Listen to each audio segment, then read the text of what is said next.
कि संसद संविधान के किसी भी आर्टिकल में जो मर्जी पड़े वो कर सकती है और अदालत उसकी तरफ देख भी नहीं सकती है। अदालत के सारे अधिकारों को छीन लिया गया था। ये पाप 1971 में उस समय की प्रधानमंत्री श्रीमती इंदिरा गांधी ने किया था।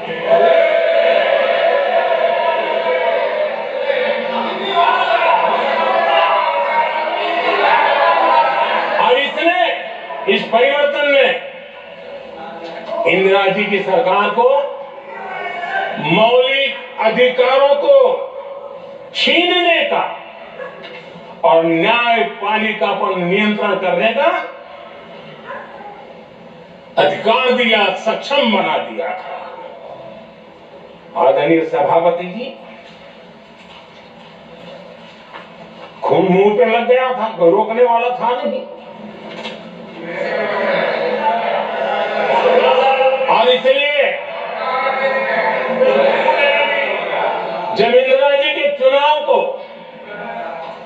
गैर नीति के कारण, असंवैधानिक तरीके से चुनाव लड़ने के कारण अदालत ने उनके चुनाव को खारिज कर दिया और उनको एमपी पद छोड़ने की नौबत आई, तो उन्होंने गुस्से में आकर के देश पर इमरजेंसी थोप दी, आपातकाल लगा दिया अपनी कुर्सी बचाने के लिए। और उसके बाद इतना ही नहीं, उन्होंने इमरजेंसी तो लगाई, संविधान का दुरुपयोग तो किया ही किया, भारत के लोकतंत्र का गला तो घोट ही दिया। लेकिन 1975 में 39वां संशोधन किया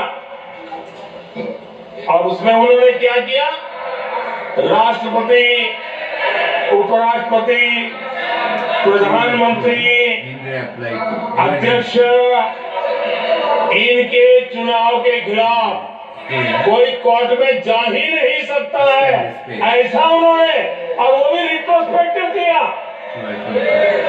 आगे के लिए पीछे का भी, अपने पापों का भी उन्होंने। और आदरणीय सभापति जी, मैं संविधान की बात कर रहा हूं, मैं संविधान के आगे पीछे कुछ नहीं बोल रहा हूं।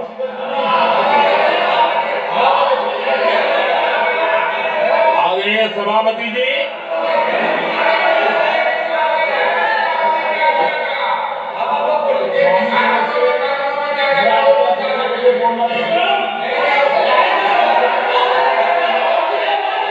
सभापति जी, इमरजेंसी में लोगों के अधिकार छीन लिए गए, देश के हजारों लोगों को जेलों में ठूस दिया गया, न्यायपालिका का गला घोंट दिया गया, अखबारों की स्वतंत्रता पर ताले लगा दिए गए। इतना ही नहीं, कमिटेड जुडिशरी, इस विचार को उन्होंने पूरी ताकत दी। और इतना ही नहीं, जिस जस्टिस एहतार खन्ना ने उनके चुनाव में उनको खिलाफ जो जजमेंट दिया था, वो इतना गुस्सा भरा था कि जब जस्टिस एहतार खन्ना, जो सीनियरिटी के आधार पर सुप्रीम कोर्ट के चीफ जस्टिस बनने थे, जिन्होंने संविधान के सम्मान करते हुए उस पीरियड से इंदिरा जी को सजा दी थी, उन्होंने मुख्य न्यायाधीश नहीं बनने दिया। ये संविधान और लोकतांत्रिक प्रक्रिया हुई।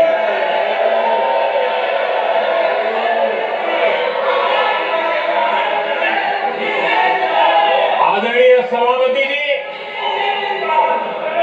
यहां भी ऐसे कई दल बैठे हैं जिनके मुखिया भी सारे जेल में हुआ करते थे। ये इनकी मजबूरी है, वहां जाके बैठे हैं, उनको भी जेलों में ठूस दिया गया। आदरणीय सभापति जी, देश पर जुल्म तांडव चल रहा है। निर्दोष लोगों को जेलों में ठूस दिया जाता था, लाठियां बरताई जाती थी, कई लोग जेलों में मौत के शरण हो गए थे और एक निर्दयी सरकार संविधान को चूर चूर करती रही। आदरणीय सभापति जी, ये परंपरा यहां नहीं रुकी। जो परंपरा नेहरू जी ने शुरू की थी, जिसको दूसरे प्रधानमंत्री जी इंदिरा जी ने आगे बढ़ाया, क्योंकि खून मुंह पे लग गया था, और इसलिए राजीव गांधी जी प्रधानमंत्री बने। उन्होंने संविधान को एक और गंभीर झटका दे दिया। सबको समानता, सबको समानता, सबको न्याय, उस भावना को चोट पहुंचाई। आदरणीय सभापति जी, आपको मालूम है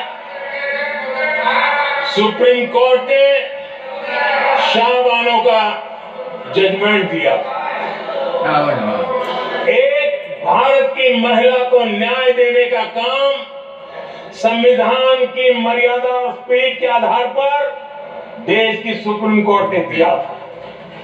एक वृद्ध महिला को उसका हक मिला था सुप्रीम कोर्ट से, लेकिन उस समय के प्रधानमंत्री राजीव गांधी ने शाहबानो की उस भावना को, सुप्रीम कोर्ट की उस भावना को नकार दिया और उन्होंने वोट बैंक की राजनीति के खातिर संविधान की भावना को बलि चढ़ा दिया और कट्टरपंथियों के सामने सर झुकाने का काम कर दिया।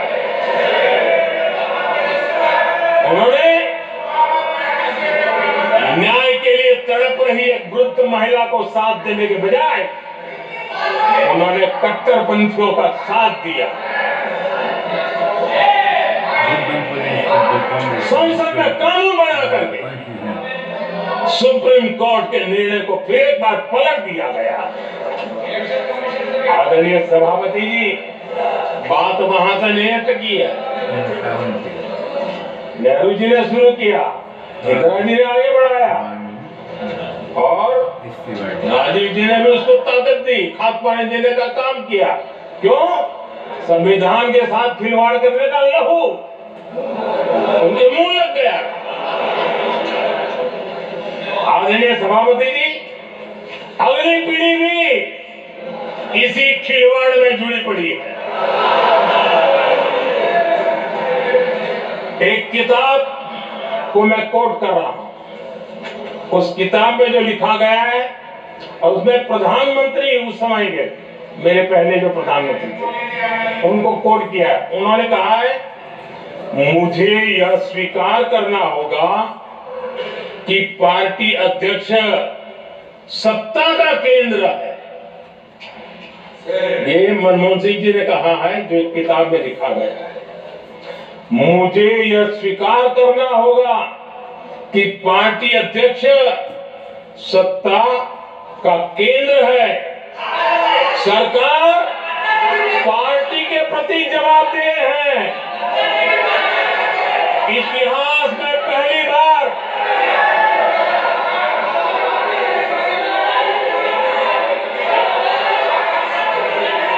आदरणीय सभापति जी ने आप सदन इतिहास में पहली बार ये तरीका बिल्कुल ठीक नहीं है।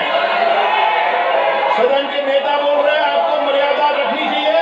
ऐसे सदन नहीं चलेगा इस तरीके से, गलत तरीका आपका ये।